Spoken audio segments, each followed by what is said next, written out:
आपके लोगों को खरीदने की ताकत रखते हैं और आप बिकते हैं सस्ते में। अगर आपकी कोई कीमत लगाए और आपके मूल्य, आपके परिवार की जो आस्थाएं हैं वो इतनी मजबूत हैं, तो आपको कोई खरीद नहीं सकता ना।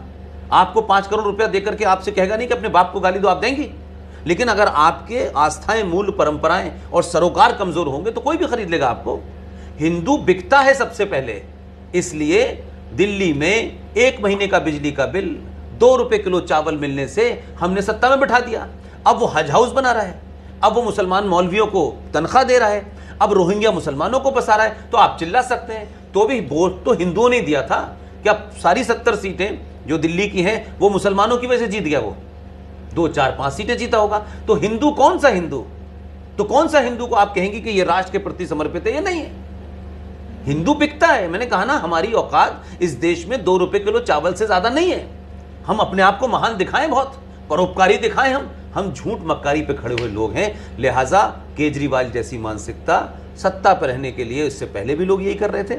इसीलिए इस देश में माइनॉरिटी कमीशन बना, इसीलिए इस देश में वक्फ प्रॉपर्टी एक्ट बना, इसीलिए इस देश में स्ट्रक्चर कमीशन बना, इसीलिए इस देश में एजुकेशन बोर्ड ऑफ मुस्लिम बना, इसीलिए इस देश के संविधान में धारा 14 का उल्लंघन करके धारा 25 से 30 दी गई। वो दलालों की कमी नहीं है। हिंदुओं में सबसे ज्यादा दलाल मिलते हैं, हिंदू जल्दी बिकते हैं। इसलिए आज की पीढ़ी के सामने सवाल यह है कि हम किसके साथ खड़े हों। इसलिए मैं ये मानता हूं कि एक कई लंबे समय के बाद, 700-800 साल के बाद, पहली बार भारत के नौजवान हिंदुओं ने अपने हिंदू होने पे नफरत नहीं है, कॉम्प्लेक्स नहीं है, उन्हें गर्व है।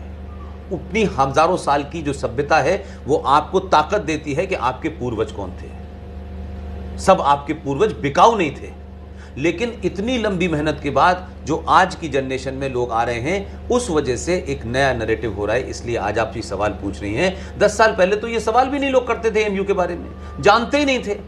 लोकल मीडिया को पीआरओ डिपार्टमेंट से 4 विज्ञापन मिल जाते हैं। वो इरफान हबीब के इंटरव्यू छापते हैं कि होली के रंग का मतलब क्या है और पिचकारी का मतलब क्या है। तो दवा तो आप क्या है, वो कभी नहीं बिके।